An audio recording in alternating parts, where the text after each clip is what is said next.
Nag-promote kayo, pero walang benta. Ano dahilan?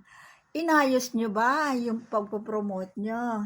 Tinignan nyo ba ang places kung saan nyo dadalhin? Yung detalye, anong interest ng manonood ng videos nyo? O magkano? And, anong age? And, saan nyo ilalagay na videos yon? Saan places nyo ikakalat? Dapat i-consider nyo yun. O, paano gagawin yon? Punta kayo sa promote. Pag magpo-promote kayo ng isang product, siyempre, itatouch nyo yung video, tatouch nyo yung promote, parang ganito. And then, tap nyo yung budget, kung magkano kaya nyo. Kung 90 pesos a day, okay din yan. Ako halos araw-araw naka 90 pesos a day ako per video. And then, ayan, then set nyo yung create your own. Yan, create your own. Diyan sa create your own, makikita nyo ang location, gender and age, and interest. Itatap nyo yan isa-isa. Edit nyo yan.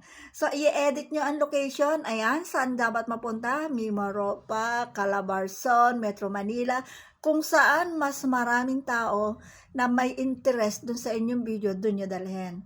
And then, ang gender and age, sino ba dapat makapanood ng video nyo? Yung bata ba? Yung teenager? O yung mga katulad nating mga mommies, mga lola? And, lalaki o babae ba ang magme-makeup? O mag-sunscreen? O ang maglo-lotion? O kung ano man ang inyong ipopost? Ang inyong ipopromote? Then, check nyo ang interest. Ano ba ipopost nyo? Ano ipopromote nyo? Beauty ba? Beauty products ba? Kung beauty products, punta kayo sa beauty products. Ganun lang kadalian, pay. Yun lang. Oh. Then, wait for the result. Huwag kayo mag-expect ng automatic. Meron agad bibili. Meron agad buyers. Kasi kung minsan, yung mga kakita ng mga promo videos nyo, hindi agad-agad na may pera. Kung minsan, yung iba nag-add to cart. Wait for a week.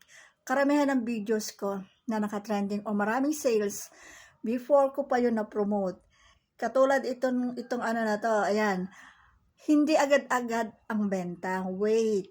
Sabi ko nga sa inyo, patience is the key pag kayo nasa affiliate marketing. Before, barya lang ako. Ngayon, blue na. Oh. Before barya, ngayon blue na. Try nyo.